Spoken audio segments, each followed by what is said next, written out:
Je suis en train d'écrire un livre sur l'après-virus et je pense que l'après-virus, nous devons revoir nos comportements, y compris économiques.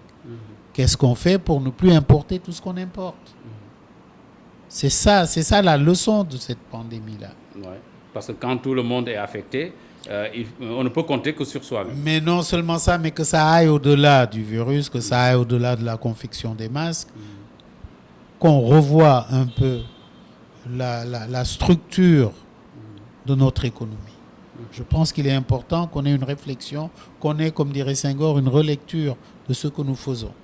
On va parler de la corniche. Depuis quelque temps, la question a été soulevée. Donc, ça revient comme une ritournelle, hein, donc, cette histoire de la corniche et donc ce qu'on appelle de l'occupation du littoral et du domaine public. Écoutez, c'est ça ma question, est-ce qu'il y a une évolution depuis votre dernière sortie? Il y a une très, très, très, j'allais dire, belle évolution.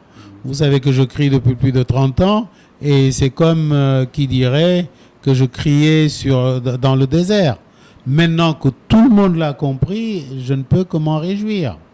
Je sais que des mesures sont en train d'être prises. Je me réjouis également du fait que le ministre Fofana se soit impliqué et de manière concrète. Donc, je sais que nous sommes dans la phase maintenant des propositions et je lance également un appel à mes collègues architectes parce que depuis 5-6 ans qu'on leur demande de faire des propositions, ils n'ont rien fait. Nous, en tout cas, on a offert des propositions. Nous ne disons pas que ce sont les meilleurs. Nous disons simplement, on nous a posé une question, voilà notre proposition. Pour l'aménagement du littoral. Pour l'aménagement, absolument. Oui. On a des propositions très concrètes pour également voir comment travailler avec les mairies. Y compris celle de mon neveu Barthélémy Diaz. Oui. Vous comprendrez pourquoi. Mais je crois que maintenant que vous avez accordé vos violons. Non, plus qu'accorder nos violons, en fait, on parle de la même chose. On parle de la même chose. J'avais simplement fait un petit rappel. On lui reproche d'avoir donné des autorisations. C'était un rappel amical, oui. Mais maintenant qu'il... Et je vous dis, encore une fois, c'est les socialistes qui ont commencé cette affaire-là. Moi, je suis dans mes bureaux depuis 40 ans. Quand j'étais là, c'était la brousse. Hein. Et c'est eux qui ont commencé. Donc, ils n'ont rien à dire. Bon, ceux qui sont là également n'ont rien à dire. Parce que j'ai des déclassifications qui ont été faites récemment. Récemment. Et j'ai les papiers. Donc, vraiment, comme je disais, chaque régime a nous son sommes lot. tous... Non seulement chaque régime, oui. mais vous-même, les autres, tous ceux qui parlent aujourd'hui, ont une part de responsabilité. Parce que quand, avec les Amis de la Perle et de SOS, on demandait aux gens de se mobiliser, parce que les gens, ils sont en politique. Quand ils voient que ça n'intéresse personne, ils disent, ouais, nous, comme disait l'autre. Et ils donnaient des caïds, juridiquement, ça n'a aucune valeur. Aucune valeur. Et on peut les attaquer au tribunal. Mais on n'en est pas là. Puisqu'ils ont décidé de tout arrêter, on va voir maintenant comment on va travailler ensemble. Et là également, comme le disait M. Lo l'autre jour que j'ai suivi, le brillantissime M. Lo qui a démontré qu'on doit aménager. Il n'est pas question de laisser le littoral comme ça. À l'érosion côtière. Notamment. Et il a bien expliqué qu'il y a des infrastructures. Quand je faisais la porte du millénaire, j'avais dit au président que c'était d'abord pour arrêter l'avancée de la mer. Parce que quand on y mettra quelque chose qui va stabiliser, vous savez qu'on a mis des micropieux, etc. À l'époque, ça m'a coûté les yeux de la tête, comme dirait l'autre. Mais c'était pour stabiliser d'abord l'avancée de la mer. Donc, il y a des endroits, effectivement, où il faut laisser l'aménagement pour arrêter l'avancée de la mer. C'est le cas du Radisson, notamment. Et c'est pour cela que, bon, quand mon ami neveu, jeune frère, Sonko dit qu'il va tout raser, je dis non, il ne faut pas tout raser.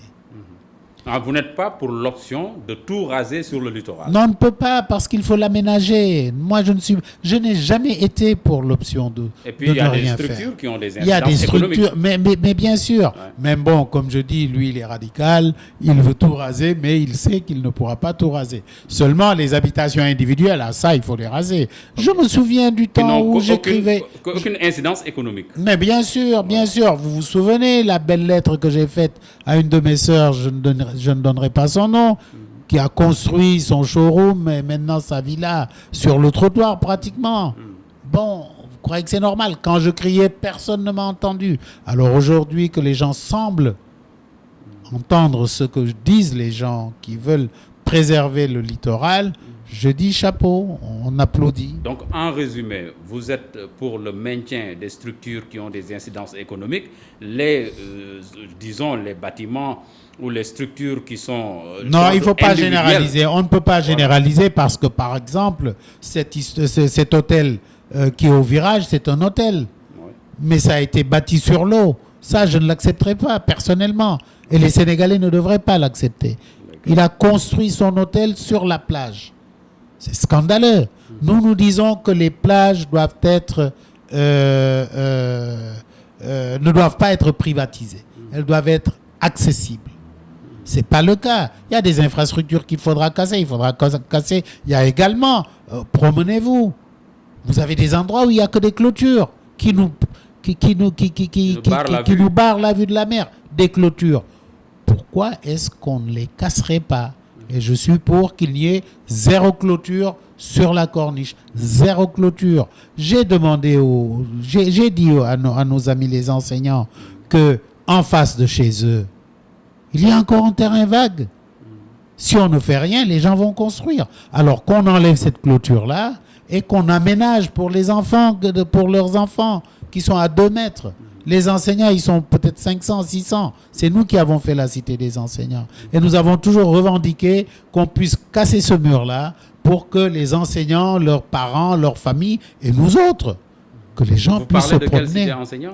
Ici, à Mermoz. À Mermoz, oui. Oui. Les enseignants du supérieur. Du supérieur. D'ailleurs, puisque c'est dans la commune de Barthélémy Diaz, je lui lance un appel qu'il aide les enseignants à casser cette clôture-là pour qu'on puisse leur aménager un jardin jusqu'à la mer. Maintenant, les 5 ou 6 kilomètres, peut-être moins de 7 kilomètres en tout cas, qui restent sur le littoral, selon vous, qu'est-ce qu'il faudrait en faire? Il ne faut rien faire, il faut l'aménager pour que les gens fassent du sport. Mais on ne le laisserait pas comme ça en tant que tel. Hein? Mais c'est déjà pas mal. Non, c'est déjà pas mal.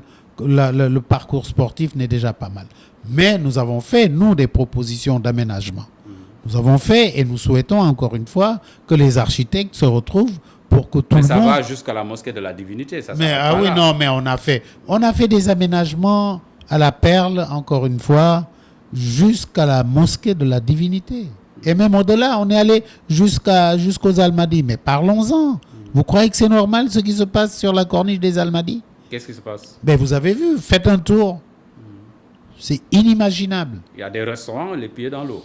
Oui, mais ça on n'est pas contre les restaurants.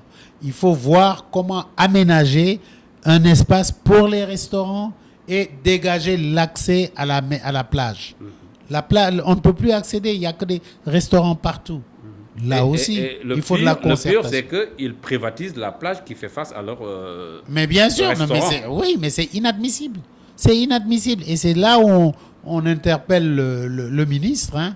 L'autre jour, j'ai vu beaucoup de gesticulations parce qu'on est allé au pied des mamelles dégager les gens qui vendent des plantes. Mais attendez, laissez-les tranquilles. Eux, au moins, ils verdissent l'endroit. Quand on se battait il y a 6 ans pour que les gens qui ont construit la fameuse école qui y est, on nous a rionné. On s'est battu.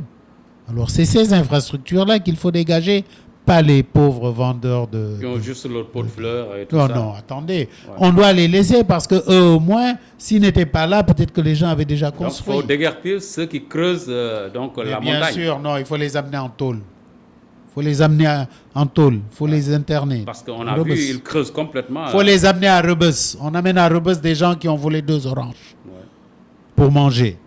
Et eux, ils font ça et on les laisse. Enfin, bref. Bon, pour terminer sur cette question, il y a un décret que le président de la République donc, a pris pour permettre au préfet de délivrer des autorisations de construction au cas où les maires ne voudraient pas. Donc, oui, non, cette histoire est plus complexe que ça. Vous savez, et les maires et les préfets, moi je veux bien qu'on leur donne des pouvoirs qu'on leur donne. Mais il faut également leur donner des moyens de leur politique. Ils ne les ont pas. C'est la raison pour laquelle nous avons proposé que dans le cadre des aménagements justement du littoral, que les aménagements se fassent avec les mairies, etc. Parce qu'ils n'ont pas de ressources. C'est la raison pour laquelle il y a des panneaux de chantier, des panneaux publicitaires partout. Ils n'ont pas de moyens. Et c'est pour cela qu'ils délivrent également des permis de construire à l'emporte-pièce. Vous savez que quand vous délivrez un permis de construire, bon, si c'est 5 milliards, vous empochez peut-être 50 millions. Ils ne font que ça. Donc, ils délivrent des permis de construire sans l'œil d'un expert. Et c'est ça qu'il faut reprendre. Ce n'est pas tout de leur dire vous pouvez signer des autorisations de construire. Ils se basent sur quoi, techniquement, pour délivrer leur permis? Ils n'ont pas l'expertise qu'il faut. Et c'est là où il faut peut-être voir avec l'ordre des architectes comment affecter des architectes aux communes pour accompagner à des prix que l'État peut décider, ne serait-ce que pour leur trouver du travail aussi, parce qu'il y en a beaucoup qui n'ont pas de travail. Comment dégager un budget pour dire à la mairie du point E, tel architecte, c'est vous qui allez être le conseiller du maire. Voilà des choses positives qu'il faut faire. Parce qu'encore une fois, on leur donne l'autorité, mais on ne leur donne pas les moyens de bien gérer cette autorité-là qu'ils ont. Pierre Goudiaby Atepa, ANN TV, ANN FM, vous remercie. Merci beaucoup.